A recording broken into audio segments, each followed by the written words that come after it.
with his charge, Nihilator. Definitely the best colt in the country coming into the Woodrow Wilson. Nihilator won the Potomac in hand in 57 flat. Gets the rail, has the master, and is going to be very tough to beat. What's his record now for the year? 7-7. Okay, we then go to number 1A, Prince Midas with son Tommy driving. Prince Midas is not as good as Nihilator, although he did win in 57-2 here at the Meadowlands in mid-July. It's a month later, and he's going to have to improve off of that mile. Nihilator and Prince Midas coupled in the wagering. Double Bubba with Mickey McNichol is number 2 and starts from post position number 3. Won a division of the Tom Howlett Brandywine in late July. Came here last week and was 7th in the Supreme Dynasty race. He's going to have to be better than that to come close to Nihilator. Devils Adversary is number 3. Abe Stolfus drives. A high-speed oil burner colt.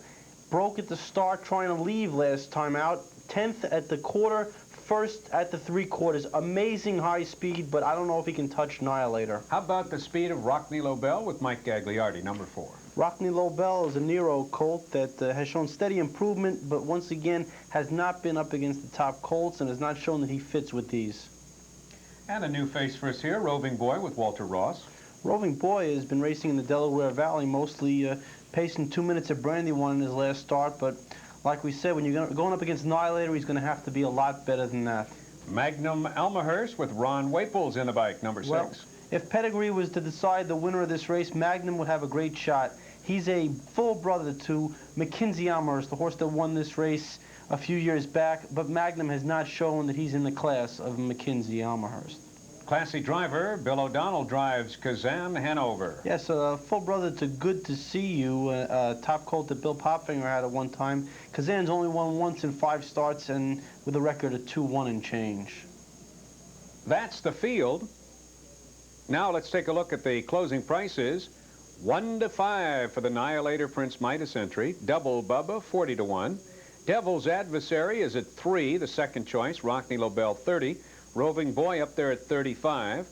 Magnum Almahurst at 20, and Kazan Hanover at 19.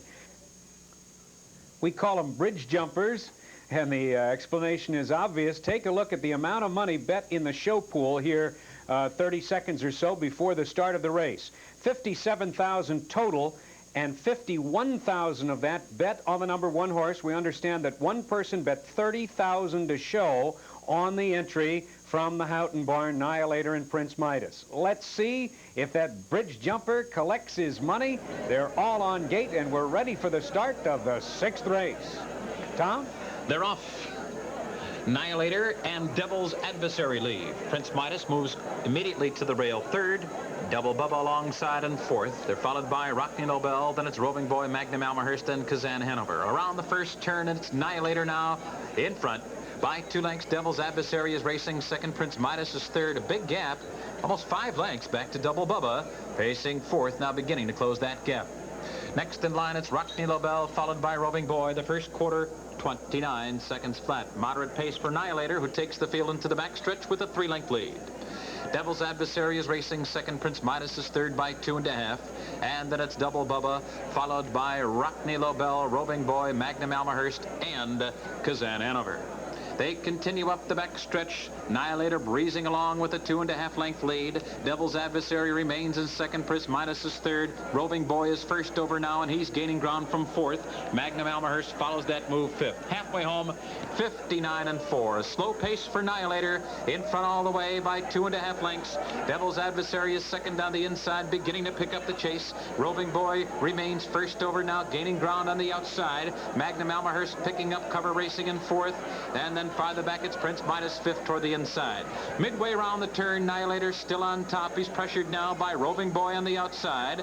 Toward the inside, Devil's Adversary is racing in 3rd. Magnum Almahurst is right there on the outside 4th. They're by 3/4 and 129-2. At the top of the stretch, Nihilator has led every step of the way and still there. Nihilator now in front by 2.5 lengths. On the inside, Devil's Adversary now looks to get out after the leader. They're in the final 8.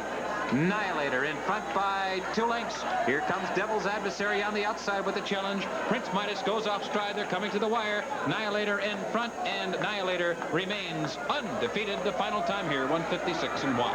8 starts, 8 wins. Nihilator does it on the front end the whole way. Very impressive. Bill Haughton once again takes him to the front.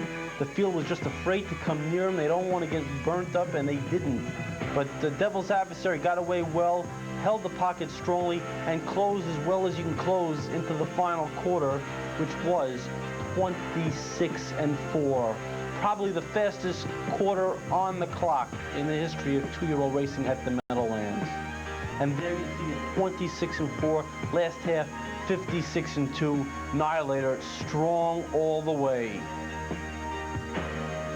Nihilator and Prince Midas, couple in the wagering, pay $240, $210, and $210. And of course, we know why it's $210 because of that enormous show bet. Devil's Adversary, $210, $210, Magnum Almahurst, $210. The 6th race, exacta, has to be one of the lowest in history here, a 1-3 combo, $4.